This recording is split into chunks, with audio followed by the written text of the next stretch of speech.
Question 1. In what ways does your product challenge or follow conventions of real media texts?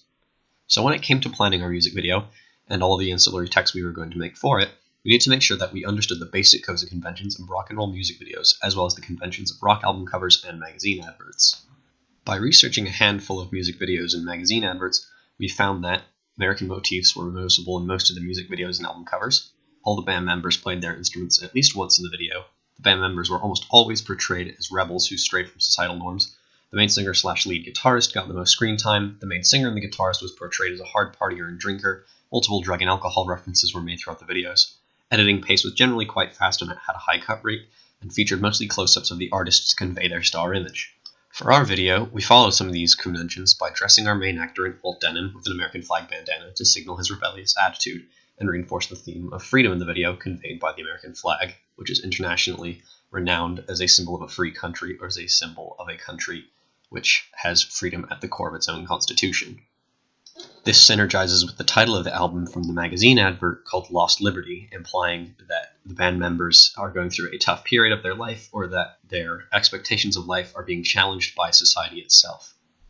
This links to the rebellious attitude most rock fans may have as they wish to go against societal norms and rebel against what people would expect of them, much like the members of our band. This links to audience uses and gratifications theory, as the audience themselves may want to project some of their own personality onto the band members, or find something in common with the band member to create a false relationship. We also have elements of voyeurism in our music video at the beginning, when we see the star waking up in a hangover and starting to drink and get prepared for the day. Danny, the singer and guitarist mentioned previously, received the most screen time in the music video, with a lot of close-ups of his face as he sang, or close-ups of his hands as he played the guitar and the guitar solos.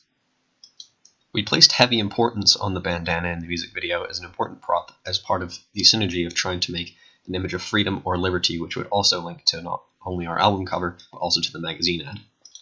By Danny wearing that American flag, he becomes the most important signal in the video and is essentially the embodiment of freedom and liberty and rebellion himself. This creates a star image of Danny being the strange, rebellious character who refuses to follow societal norms and acts violently while confronted with difficult situations in order to get to the ends that he wants. This further links to the American stereotype of being brash and dangerous and using physical violence in order to get what someone wants. Throughout the video, we made several alcohol references here and there.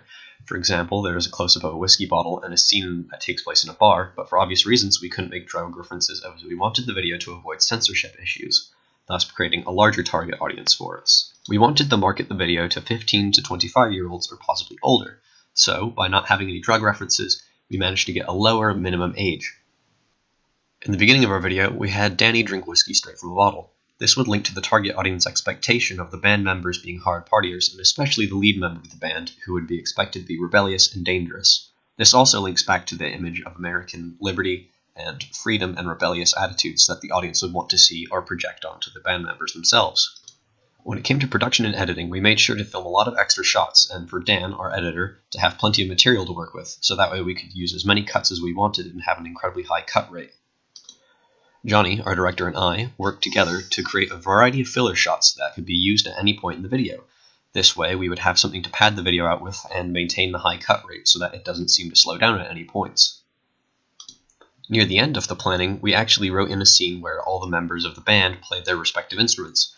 This way, we can meet the expectation of seeing the whole band together. This also meets the expectation of seeing a performance element in all the music videos that we researched. We also decided to set the performance scene in a jail cell, with some of the members wearing prison uniforms and one of the members wearing a police officer's outfit. By having this, we reinforce the image of rebellion and how the band members refuse to stick to societal convention and want to go their own way, even in jail cells where they are clearly being imprisoned. The police officer also joins the prisoners in performance, which shows how he has become sick of his own life in the corporate rat race and decides to try and rebel from that and become much like the criminals that are featured in the music video. This is also linked back to near the end of the music video, when the same officer decides to release the two prisoners from jail and give them the guitars that they need to play the song with. Despite the police officer deviating from what the public would expect to see in terms of behavior from a police officer, he's still viewed as a positive character as he helps out the heroes in the music video, Danny Flag and Johnny Eagle. Overall, all these different conventions that we decide to look into were either mostly followed or sometimes broken, thusly creating a unique music video which had its own flares and its own distinct style.